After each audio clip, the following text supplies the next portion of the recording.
Today, I'm going to explain the series Upload, released in the year 2020. The series is set in a dystopian future where the entire world has become digitized. While there are many inventions that would seem like that from a video game, the most bizarre of them all is the virtual afterlife. It's a place where the rich and affluent people can live after their deaths and enjoy all the luxuries that they couldn't when they were alive. The process for entering such a world is simple. After a person dies, his memory and consciousness is uploaded into an afterlife of his choice. The richer the person, the better afterlife options he can choose from. In this way, one can live forever, as long as his family keeps paying the bills. Moreover, the person can also communicate with his family and friends, and can even meet them once they die and are transported to the afterlife. This rigorous process of joining the digital heaven is called Upload. Surprisingly, instead of the government, it's managed by a large private conglomerate, which has thousands of employees who act as the afterlife's customer service. Among these employees is a 25-year-old girl named Nora. Her work comprises of guiding new clients to the afterlife and helping them adjust to the new environment. She uses a futuristic app to communicate with them and can even meet them using her virtual self. Despite working for the largest organization in the world, Nora hates her job.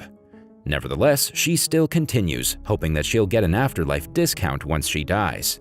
Following this, we're introduced to Nathan, an inspiring engineer who has a knack for developing new applications. He's driving his futuristic car, which can drive automatically and has all the safety precautions installed in it. A while later, Nathan gets tired of the traffic and decides to drive himself. He then plugs an illegal device into the car and drives it using a controller. Unfortunately, a police drone spots the overspeeding car and quickly chases after it. But being the smart guy that he is, Nathan makes up a clever excuse and digs himself out of the trouble. When he reaches home, he joins his family and his wealthy girlfriend, Ingrid. Here we get to know that Nathan is not in love with her because of her obsession with money and fame. She's also overprotective and clingy, which is the exact opposite of Nathan's nature. Later, as Nathan dances with his niece, Ingrid becomes jealous and interrupts them. She then persuades him into making love with her, which they do in the back seat of his car. In the next scene, Nathan heads to a digitized grocery store and buys a few items. On the way back, his car strangely malfunctions and crashes at full speed against a truck. This leaves Nathan with serious injuries, but he's still alive. Wasting no time, he's rushed to the hospital, where the doctors inform him that his injuries are so grave that he can either be uploaded or left to die naturally. Just then, Ingrid approaches him with a contract for his upload, and in a state of panic, Nathan signs it, hence registering himself to the afterworld. Soon, he's taken to an isolated room and placed on a chair. Nathan thinks that he's going to be treated, but to his horror, he is decapitated.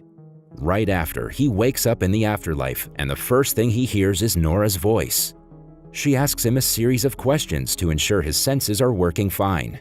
She also creates a virtual avatar for him, which includes an unusual hairstyle. In the next scene, Nathan finally wakes up from his delusion and finds himself in a luxurious room. Nora explains that the room is called Lakeview Afterlife, one of the most expensive packages their company offers. She also explains that everything in the package is designed to suit his interests. For instance, there's a bowling alley near the building, but for other customers, it might be a basketball court. Furthermore, Nathan can also make new friends inside the afterlife. All this information becomes too much for Nathan to process, and he starts crying. Seeing this, Nora calms him down, mentioning that he'll get used to the changes soon. She then convinces him to sleep and continues her work with another client. The following morning, when Nathan heads to the kitchen to grab some food, he finds out that in-app purchases require money. However, he cannot pay through his own bank account as his plan is sponsored by Ingrid's family. This is when it dawns on Nathan that Ingrid controls his life now and can even delete him if she wants to. Later, a depressed Nathan heads to his balcony and gazes at the beautiful lake nearby. He then snoops around a bit and finds out that he can even change the seasons with a remote control. Following this, he bumps into Ingrid's grandmother, who also happens to be using the same package. Surprisingly, she is black and white, as the reference for her avatar was taken from a very old picture. After this, he calls his girlfriend through a digital smartphone and learns that she's enjoying a party. This surprises Nathan as he guessed that she would still be mourning his death. After a short conversation, Ingrid hangs up the call, but not before mentioning that now Nathan cannot run away from her. Elsewhere, Nora is having dinner with her father, who seems to have a serious health condition. With death imminent, Nora plans to save money for his upload program, but the latter rejects the idea, claiming that he wants to meet his wife in the real heaven. Back in the afterlife, Nathan meets a guy named Luke, who's also searching for breakfast. He introduces himself and then talks about a strange form of current called the torrent. It's a gateway between the afterlife and the real world, but passing through it is extremely dangerous. Most people who cannot get used to the virtual world end their lives by jumping into it. With days passing by, Nathan starts getting paranoid due to the sudden changes. Everywhere he goes, the staff address him as Mr. Brown, and his hair is too pointy for his liking. Moreover, there are several glitches in the afterlife, which causes him to slowly lose his sanity. Fed up with everything around him, Nathan decides to end his life. He heads to the torrent to initiate his plan, but fortunately, Nora stops him. She requests him to give it a few days, and after a lot of convincing, Nathan finally agrees. Before leaving, she even tells him her real name as a show of trust.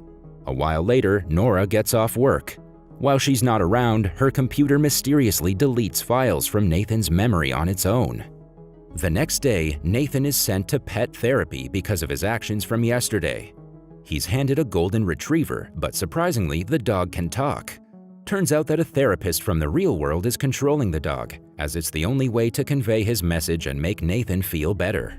Before the session ends, the therapist gives Nathan an assignment where he has to write the names of 5 people he meets today. Elsewhere, Nora approaches her boss with some paperwork, which states that her father is entitled to the upload discount. However, the boss denies the discount, mentioning that it's only applicable for the employees who have at least a 4.6 rating on their profile. Nora has a 4.59 rating, and despite the difference being negligible, the greedy boss doesn't care. Back in the virtual world, Nathan gets to know that it's his funeral today. He calls Ingrid to know about the preparations, but to his surprise, she's at a spa getting stem cell injections. Annoyed by what he just saw, Nathan quickly hangs up and starts looking for new friends to complete his assignment. He meets a kid named Dylan, who died at a tender age of 12 and has been in the afterlife since then. Nathan tries to initiate a conversation, but the kid is too busy fighting virtual bad guys. Later, he meets a man named David Choke, who turns out to be a billionaire. David is enjoying a lavish afterlife, where he's making up for the time he lost in the real world. As the two continue talking, David inquires as to what Nathan did for a living. In reply, Nathan reveals that he, along with his friend Jamie, were developing an app that would allow people to create their own afterlife, where they could spend time with their families. In this way, one doesn't have to pay millions to enjoy the virtual world. Hearing this, David jokingly says that Nathan was murdered by the company's owners, since he was going to make them go bankrupt. The theory intrigues Nathan, but he decides to ignore it and walk away. Elsewhere on Earth, Nathan's family hires a detective named Fran to investigate his death. Wasting no time, she immediately looks for his car and finds it in a junkyard.